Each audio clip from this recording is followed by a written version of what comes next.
sense of the richness and wonder of the ethnic aspect of the Oriental system, my principal interest today is in extracting from them the elementary. Not accenting the ethnic, but extracting the elementary. So that's what I'm going to try to bring forward. Here we are on the Ganges. And on the shore there is Benares. The idea of the sacred river, the Jordan, the waters that pour from heaven, it then becomes translated into the idea of the grace of the divine flowing inexhaustibly out of some source. And in India, at the very source of the Ganges, up in the Himalayan area, it's a very sacred place, and if one goes there, there are yogis all around practicing yoga, getting close to the source, literally. Now, one of the problems with symbols, and it's the main problem with symbols, is that people tend to get lost in the symbol, so they think they have to go up to the head of the Ganges in order to get to the source. The problem in myth, the problem in mysticism is that you should not lose the message in the symbol. The message always is of the spirit.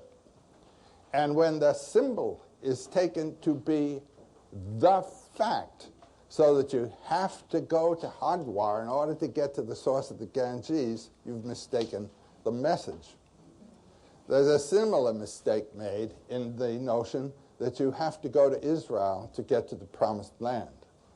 This concretization is one of the major, what can I say, deceptions in the Western handling of symbols.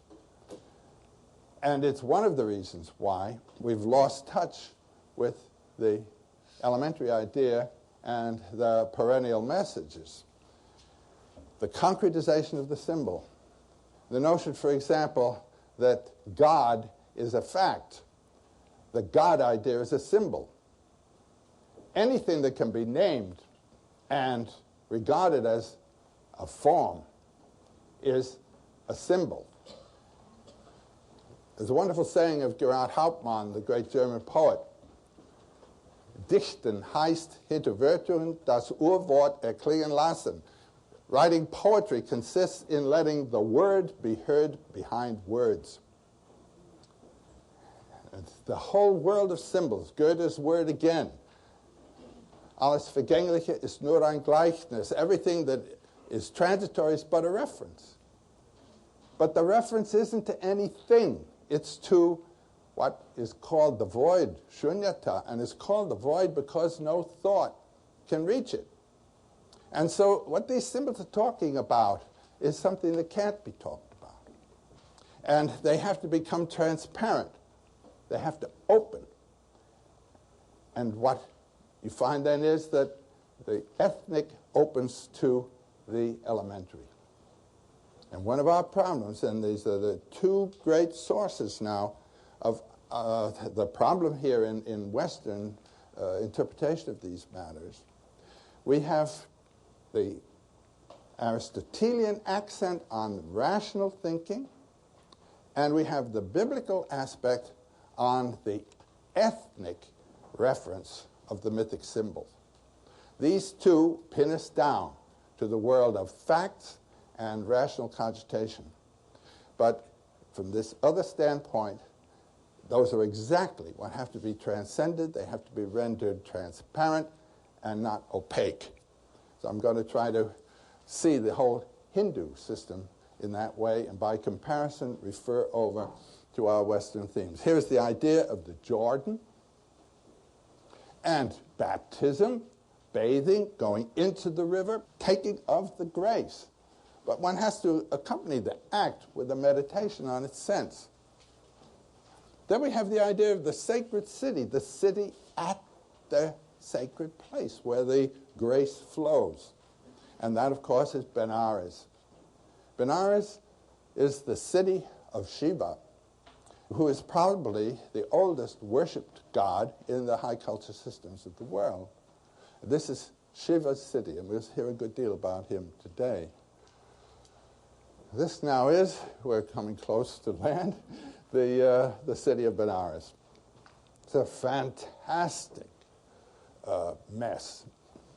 Just a jungle of temples, all kinds. And people come there to die because, literal reading of the symbol, when you're close to the Ganges, you're close to the divine grace, and there's only a short step then to heaven. So we find them making themselves sick, you might say, by bathing in this filthy water. Only a little bit up the way, they're burning bodies and throwing them into the Ganges, which is a good place to go, reading the symbol literally again. It's a great pilgrimage place. The whole idea of pilgrimage there is translating into a literal physical act, the pilgrimage of moving into the center of your own heart.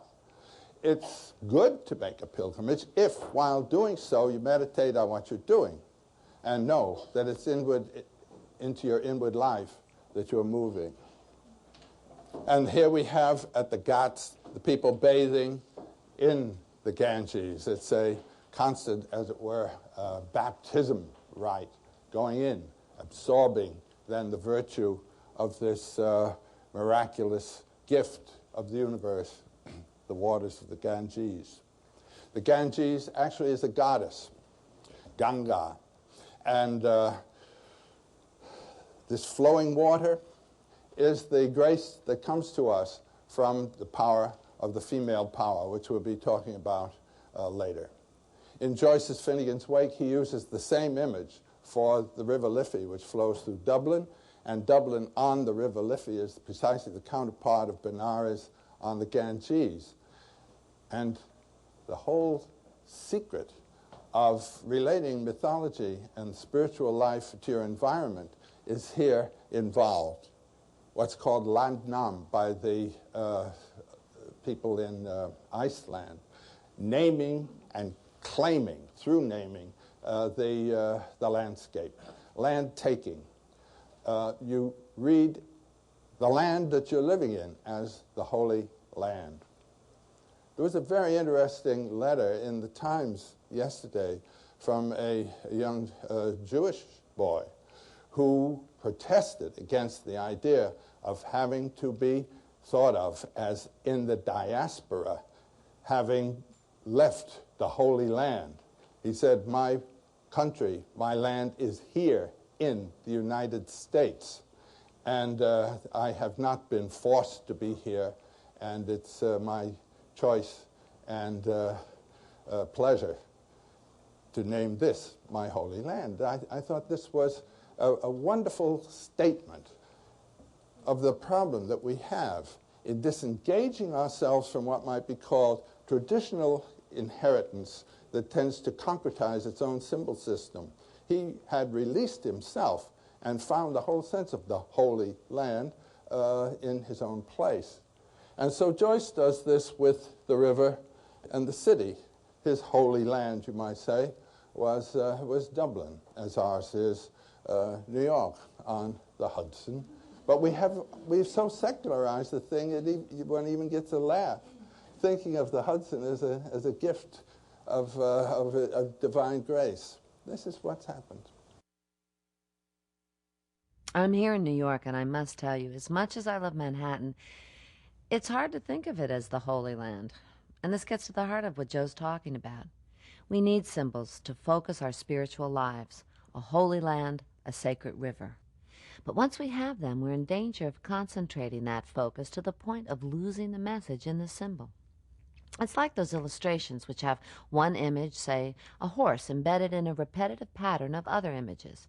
If you stare too intently at the pattern, you never see the horse. But if you let your focus shift, and some people never can, the horse appears.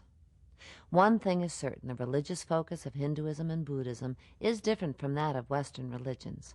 To understand this difference, Campbell looks back to the earliest civilizations in India. And now I go back 4,000 years. This is at Mohenjo-Daro in the Indus Valley.